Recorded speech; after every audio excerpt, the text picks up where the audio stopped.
Olá, alunos, tudo tranquilo? Professor Eduardo de novo. Estamos aí finalizando a nossa aula sobre embriologia.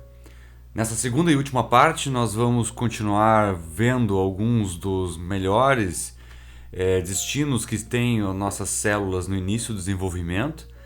E vamos falar do processo de organogênese. Como a própria palavra já diz, desenvolvimento dos órgãos. Antes de mais nada, pega teus cadernos, pega teu livro e no livro, página 186. Vamos começar falando então sobre como ocorre a formação dos órgãos, tá? Partindo do princípio que nós já lembramos da última aula, que nós temos os chamados folhetos germinativos. O que é isso? São aqueles tipos de tecidos que são desenvolvidos a partir do processo de mitose que acontece com aquela primeira célula, né? A célula ovo ou zigoto, que começa a se dividir nos processos mitóticos, formando a mórula, depois a blástula, da blástula formando a gástrula, formando o sistema digestório e depois a neurula, né? Nesse momento em que forma a neurula, formam alguns outros órgãos, né? Como a notocorda, como o tubo nervoso dorsal e ainda a chamada mesoderme. Bom, os três folhetos germinativos, vamos dizer assim, por que chamado germinativo? Não basta apenas saber o nome, mas tem que saber o porquê que ele se diz isso.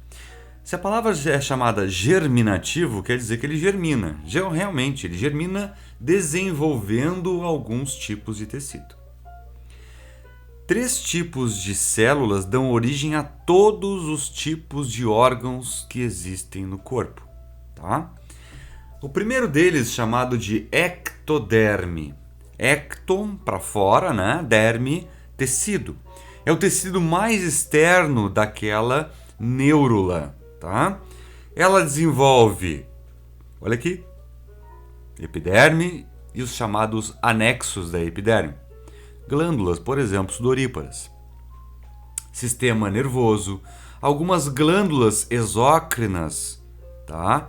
Como, por exemplo, algumas glândulas que vão dar o suor, né? Revestimento bucal e aí vai, tá? Então, a ectoderme é o tecido mais externo que dá origem a estruturas principalmente ligadas ao revestimento. Segundo tipo de tecido, de folheto, é a mesoderme. Ela desenvolve o chamado tecido da derme, que vem logo embaixo da epiderme, da tua pele, tá? A derme, ela sustenta a epiderme, ela nutre a epiderme, tá? Vem a desenvolver também a chamada notocorda, que vai dar sustentabilidade ao tubo nervoso, né?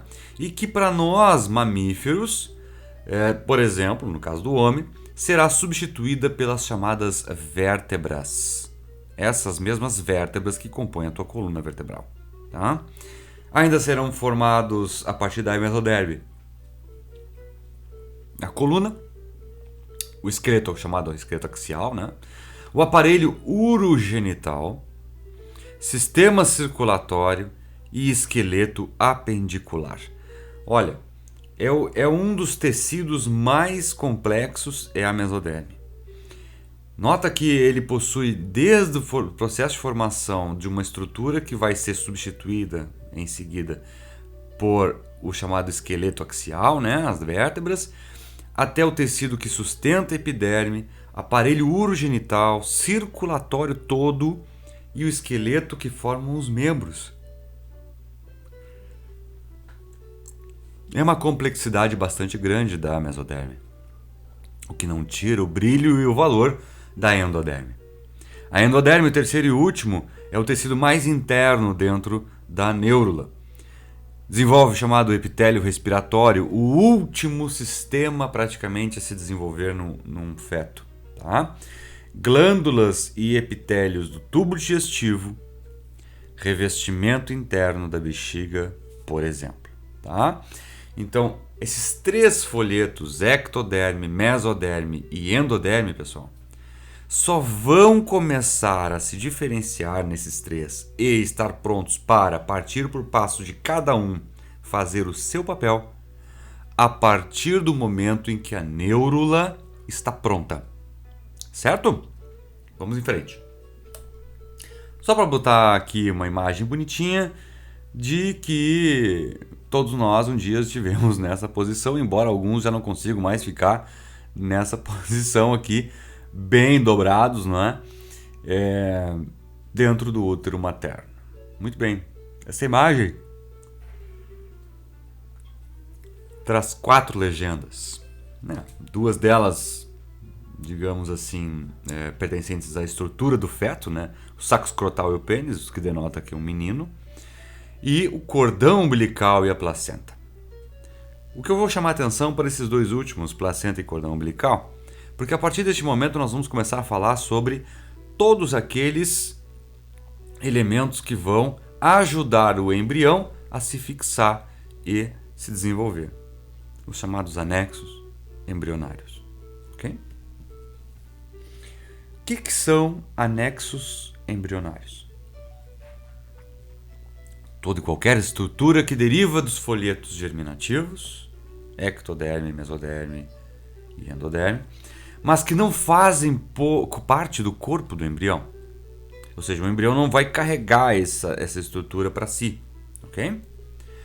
São elas: vesícula vitelínica, também chamado de saco vitelínico, que é o chamado depósito de nutriente, o armazém dos alimentos. O amnion, chamada bolsa d'água, aquela bolsa que estoura que vocês veem nos filmes. Proteção. Tudo que está dentro da água, daquela bolsa vitelínica, daquele amnion, vocês têm ali a proteção contra choques mecânicos. Okay? Ainda tem o corium, também chamado de serosa. O corium faz as chamadas trocas gasosas. Bom, trocas gasosas para alguns animais. Para outros, as trocas gasosas não são feitas através do corium. Já falaremos sobre isso. Alantoide. O alantoide é onde se desenvolve um tecido onde vai guardar todas as excretas. Claro, as células do embrião processam, fazem metabolismo e precisam que essas excretas sejam extraídas das suas células. Portanto, o alantoide é uns armazéns, né, de excreção.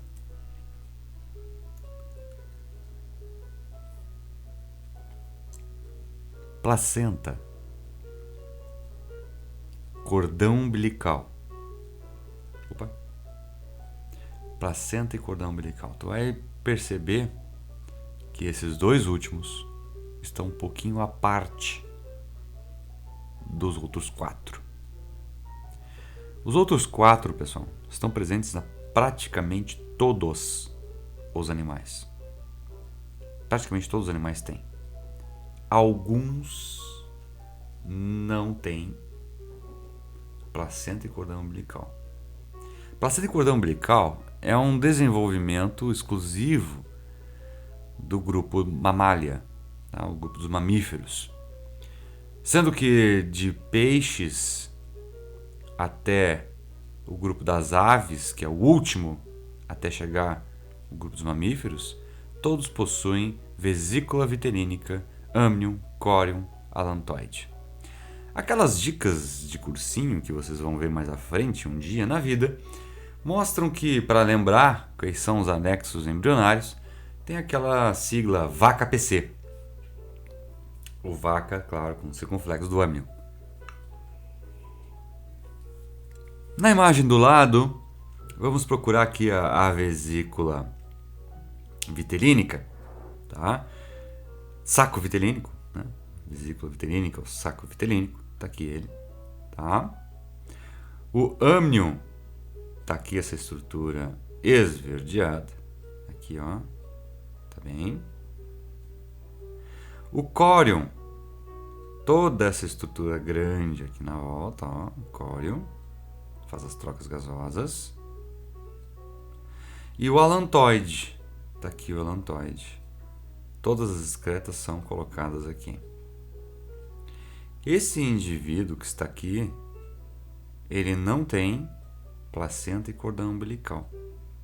Então, provavelmente, esse indivíduo não é um mamífero. Tá bem?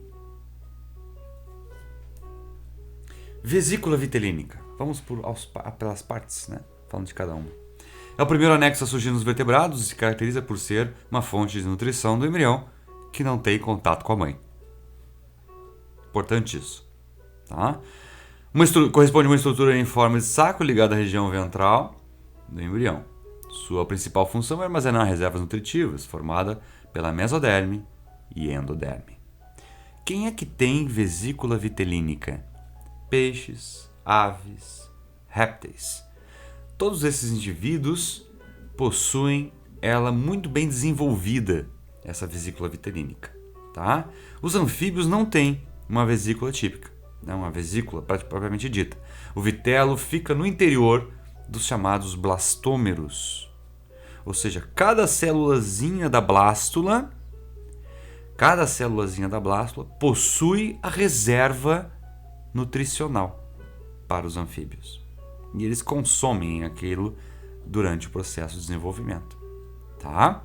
Então, já é uma diferença entre peixes, aves e répteis para os anfíbios. Tá bom? O grupo dos mamíferos.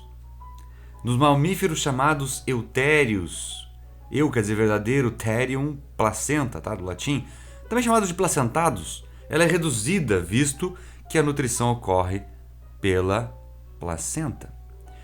Nesses é responsável pela produção de hemácias nos primeiros estágios de vida.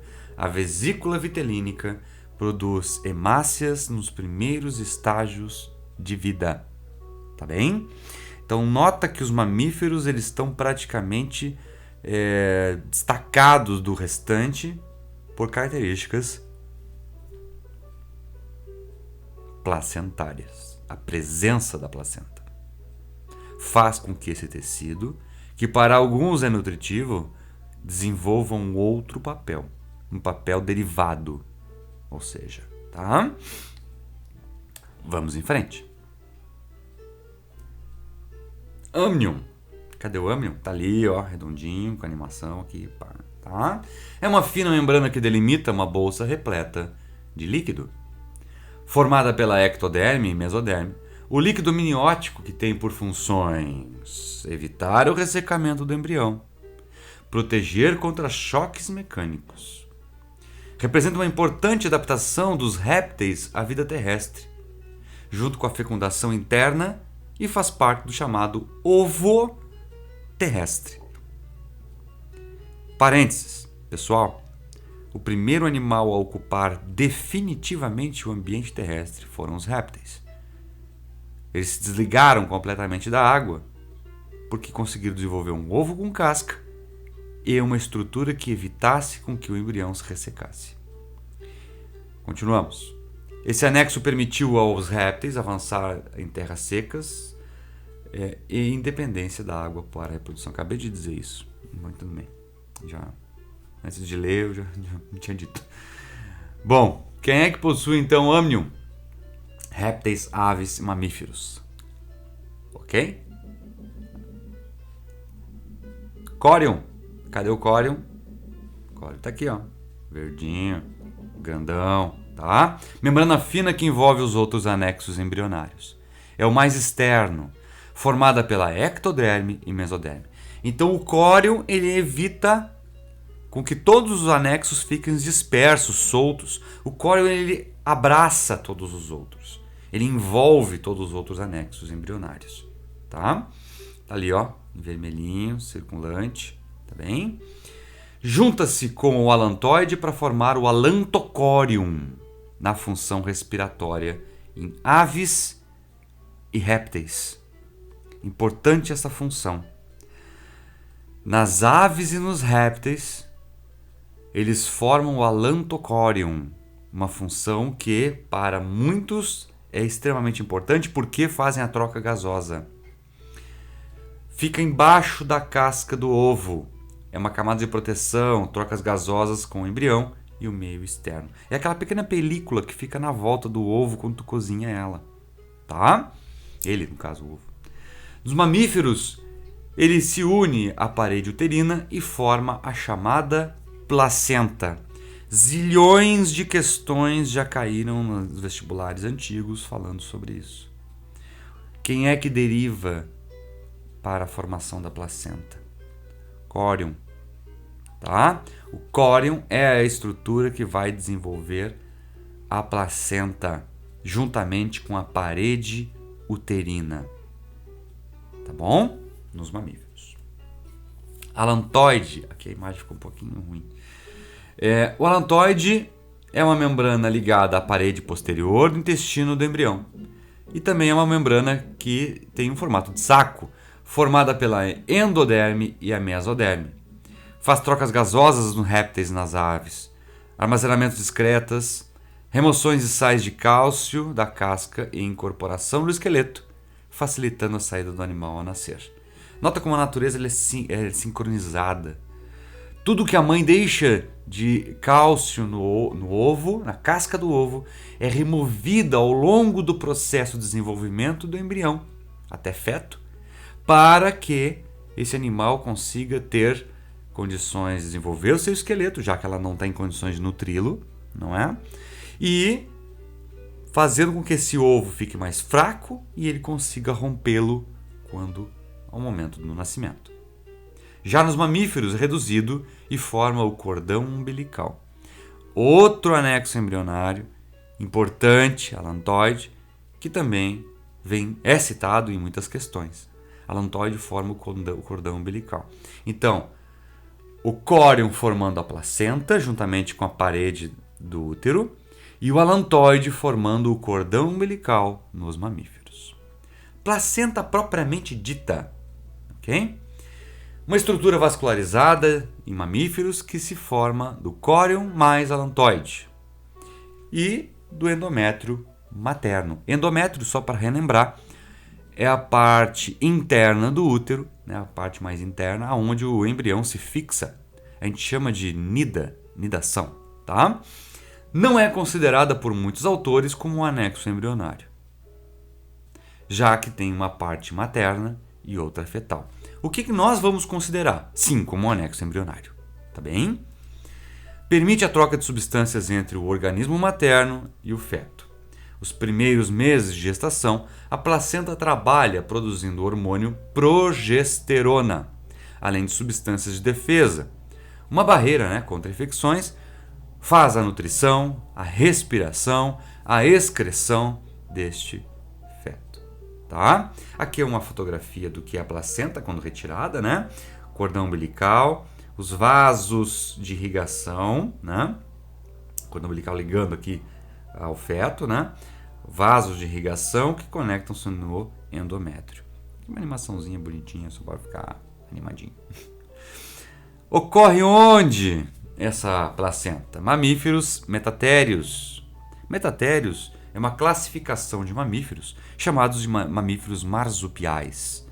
Mamíferos que, além de ter características ainda, digamos assim, rudimentares, né? Eles vivem como se fossem indivíduos vivíparos, com placenta rudimentar. O que é vivíparo? Eles são indivíduos que não têm ovo, né? Mas têm uma placenta muito rudimentar. Exemplo dos indivíduos que são metatérios é o taz, né? O canguru, coala, gambá, e aí vai.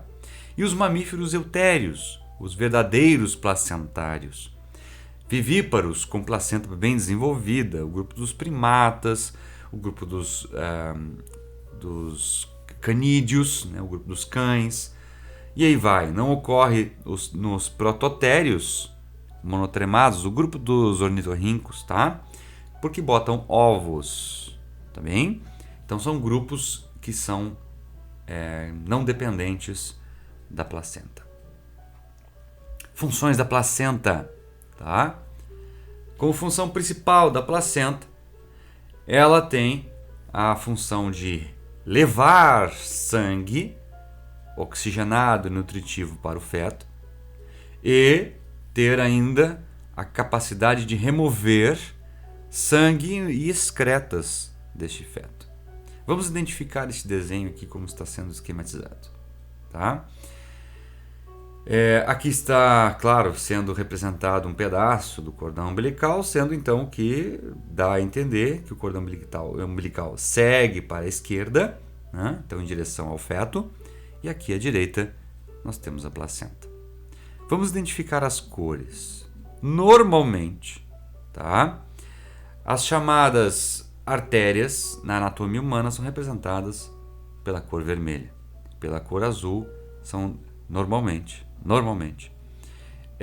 representadas as veias, tá? Bom, as artérias fetais e as veias fetais são invertidas na anatomia humana. Vou repetir. Na anatomia humana, a veia fetal, tá? A veia fetal, ela é mais larga e muscular. Ela tem características de artéria. E as artérias fetais são mais estreitas e não muscularizadas. Vamos dizer assim, elas não têm capacidade de propulsão. Assumem características de veias. Tu vai me dizer assim, então ela é invertida. Sim. Um dos pouquíssimos casos de inversão dentro do corpo humano. Certo?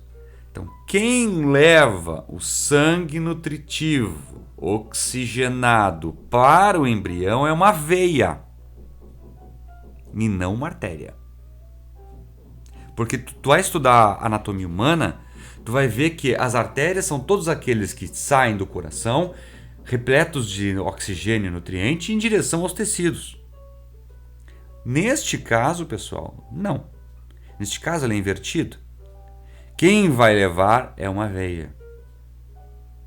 E quem retira é uma artéria. Tá certo? Aqui é só para mostrar a vascularização, tá? Bastante vascularizado, onde as trocas do sangue materno com o sangue fetal, naquilo que nós chamamos de velocidades coriônicas, onde o sangue da mãe e do feto tem quase que um certo contato. Se não fosse algumas barreiras que nós chamamos assim, não é? Barreiras placentárias. As chamadas velocidades coriônicas exibem uma chamada barreira placentária. Muitos patógenos não passam da mãe para o feto. Ok? O cordão umbilical, exclusivo dos mamíferos, é o elemento de ligação entre o feto e a placenta materna. Apresenta duas artérias e uma única veia, tá? Garantem a nutrição e respiração do embrião. É formado a partir do alantoide e da vesícula vitelínica e sai junto quando tu nasceu, tá bom? Ou seja, não fica lá dentro, ele é inutilizado. Cordão umbilical, inutilizado, aspas, né? Cordão umbilical, sabe-se que hoje ele tem inúmeras funções, até mesmo poderá vir a salvar vidas. Por um número gigante de células-tronco que se encontram dentro do seu cordão, ele poderá ser congelado no futuro para ser utilizado como tratamento. Não é? De repente, algum tipo de lesão, algum tipo de dano que acontece ao longo da vida do indivíduo. Se ele tiver o seu cordão umbilical congelado, ele poderá fazer um tratamento terápico, né? Um tratamento com células-tronco e, de repente, garantir uma sobrevivência, né? Infelizmente, ainda é um pouco caro fazer esse tipo de processo. Existem algumas clínicas ao redor do mundo que guardam o cordão umbilical, mas é um processo que não é acessível para todos, né? Vamos falar um pouquinho das aves, tá? As aves, então, elas têm essa estrutura mais externa, o que nós já falamos, o córeo, né? Que envolve todos os outros anexos embrionários. O embriãozinho é só isso aqui, tá? Aqui é a coluna vertebral dele, tá bom? Alantoide remove as excretas, vesícula vitelínica tem nutriente, tá? O líquido amniótico para o bichinho não ficar balançando para um lado e para o outro tá aqui, ó. Tá bem? E aqui, se eu fosse comparar vou voltar um pouquinho. Uma imagem com a outra, olha aqui. Eu posso comparar perguntando quem é quem, não é? Fácil de denotar quem é quem. Velocidade da placenta, esse aqui, claro, obviamente, é um mamífero. Tá? O alantoide reduzido, não é? Saco vitelínico reduzido. Cordão umbilical sendo formado através desse alantoide. Cavidade amniótica grande. Ó, o âmnio. E aqui na volta o córeo, que junto com a parede da placenta, desculpa, com a parede do útero, o endométrio, irá formar a placenta. Tá? Então, se botar uma imagem ao lado da outra, pessoal, é possível ver com clareza a diferença entre o grupo das aves, o último grupo de indivíduos próximo ao grupo dos mamíferos e o próprio grupo dos mamíferos. Tá bem? Vamos falar um pouquinho sobre o período embrionário e o período fetal. Bom, o período embrionário ele vai mais ou menos ali da 5 semanas, 6 semanas, 7 semanas, e o período fetal, 9 até o final da gestação. O que caracteriza basicamente o período embrionário do período fetal? A capacidade que o indivíduo tem de se desenvolver estando colado, anexo, tá? ao útero, tá bem? No período embrionário, pessoal, ele aqui ainda está utilizando-se de reservas que ele mesmo trouxe, né? Aquelas reservas do saco vitelínico, rudimentares, mas mesmo assim, e começando a se fixar. Já no período fetal, ele já está praticamente todo desenvolvido, Observa na 9ª semana, ele é muito já semelhante a um embrião, a um feto maduro, não é? E na 25ª semana, olha só, 30 semanas, 36 semanas, prontinho para nascer praticamente. No momento do parto, tá? A cervix, tá? Ou seja, o osso que forma aqui das meninas, né, das mulheres, que forma a pelvis da mulher, ela dilata-se e através do canal vaginal a criança que teoricamente assumiu uma posição de nascimento, que é com a cabeça voltada para baixo, ela frouxa, né, a cervix frouxa, e a criança é expulsa por movimentos de contração. São aquelas chamadas movimentos, né? As contrações que a mulher chama de dor, né? Vamos dizer assim, né? No momento do nascimento. Aqui já é no momento do nascimento mesmo, olha só. A criança saindo da cavidade da cervix, né? Da mulher, da cavidade vaginal. Crescimento e desenvolvimento fetal, então após a 9ª semana, após a fertilização, ou 10ª semana, após o desenvolvimento do embrião, tá? 4 centímetros de comprimento.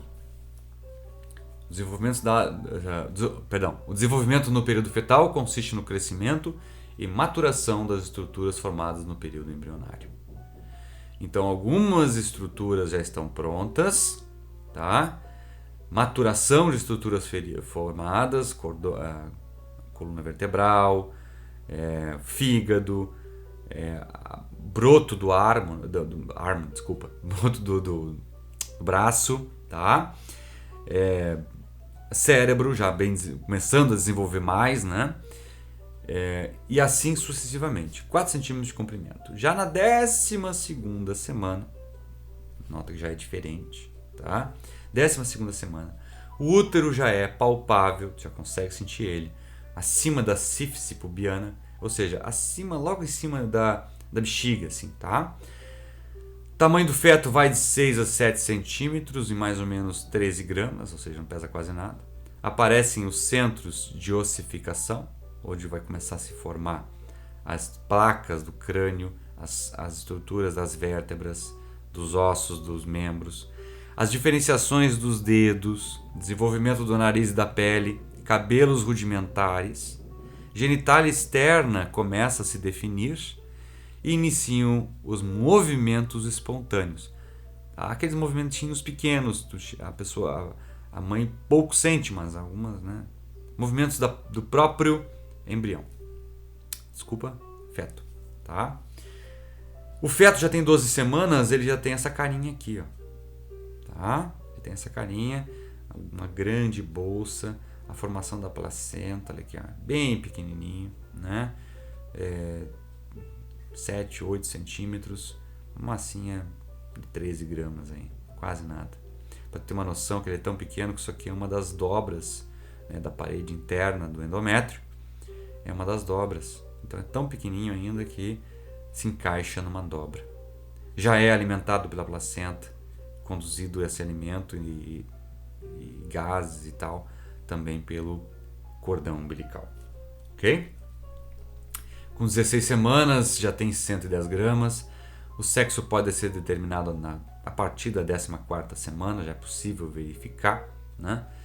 E na 16ª semana de gestação já tem quase todos os órgãos desenvolvidos.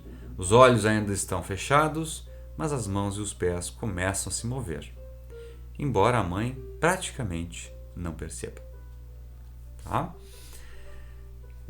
Aqui algumas imagens, né, por ecografia, hoje bastante comuns, né, graças ao desenvolvimento da tecnologia, uma ecografia 4D, dá até para verificar a semelhança com o pai ou com a mãe, ou com nenhum dos dois às vezes, né, a criança é tão diferente, ou até mesmo reúne características de ambos, mas dá para verificar através de uma ecografia 4D a carinha dele, né? Com 20 semanas, 22 centímetros, 300 gramas. A pele está menos transparente, né? Assume mais volume tecidual. O cabelo começa a se formar, né? E com 20 semanas já é bastante, vamos dizer assim, grandinho para ficar dentro desse saco, né? Do saco amniótico, mas está ali, está esticando, está crescendo. 24 semanas, 630 gramas, a pele muito enrugada, é uma deposição de gordura, né, que começa a acontecer. Cabeça grande, o maior órgão do corpo, né, começa a se desenvolver bastante. Olhos reconhecíveis, desenvolvimento de brônquios e bronquíolos do pulmão, já é quase completo. Se nascer, tentará respirar, mas muitos morrem. Alvéolos não estão formados. O que eu estou querendo dizer com isso, pessoal? Na 24ª semana é muito prematuro. 24ª semana, para te dar uma ideia, mais ou menos 4 semanas, um mês, são 6 meses, mais ou menos, tá? Prematuros de 6 meses é muito difícil a sobrevivência. Os alvéolos não estão prontos. Quem são os alvéolos? Na anatomia humana do 2º ano tu vai ver isso. Tá? Os alvéolos são as terminações respiratórias dos bronquíolos. Tá? É onde efetivamente é feita a troca gasosa. Por não estarem prontos, o indivíduo vai nascer, mas vai ter dificuldades muito grandes de respirar. Alguns sobrevivem. Muitos de vocês, de repente, nasceram de 6 meses, né? Prematuros, de 24, 25 semanas. Mas são raridades. Muitos não conseguem sobreviver. Tá? Ele completa 24 semanas e, dentre os seus órgãos, somente os pulmões não estão completamente formados. É uma questão natural. Tá? É o último órgão, um dos últimos sistemas a se desenvolver. Nessa etapa já se mexe os braços e as pernas, pisca os olhos, chupa os dedos e inclusive tem seus primeiros acessos de soluço. Tá? Mas o soluço, o que é o soluço? É um desritmo de um músculo chamado diafragma e intercostais. eles estão sendo movimentados através da sucção que a criança faz do próprio líquido amniótico. Ele está praticando os movimentos de sucção que ele vai exercer ao longo da sua vida enquanto bebê. Tá? Bom, chega até mesmo a ter sonhos. A criança sonha. Tá? O cérebro já começa a desenvolver imagens, começa a desenvolver mesmo imagens daquilo que não se sabe, né? Sentimentos, imagens reluzentes, não imagens físicas propriamente ditas, mas algumas memórias já podem ser desenvolvidas através da sua vida fetal, tá? É um tipo de desenvolvimento, pessoal, que a gente tem bastante curiosidade, né? Muitos de nós saber onde nossos irmãos, como eles vieram, como eles se desenvolveram, como nós vamos de repente desenvolver os nossos próprios filhos. O desenvolvimento embrionário e fetal, ele muitas das vezes é prejudicado pelo uso de algumas substâncias. Processos de má formação ocorrem bastante no período embrionário e, dependendo da situação, são formados e persistentes durante a vida. Tá? Muitos dos processos de má formação, como não presença de coração, acontece, né? Acefalia é ainda descoberto no período embrionário, antes do período fetal. Tá bom? Ficamos por aqui hoje. Finalizamos o processo de desenvolvimento embrionário. Te recomendo fazer os exercícios do livro, da página 100. Eu vou olhar aqui e já vou te dizer. 196 e 197. Tá? E também tem um pouquinho na 198. É isso. Bons estudos. Até a próxima.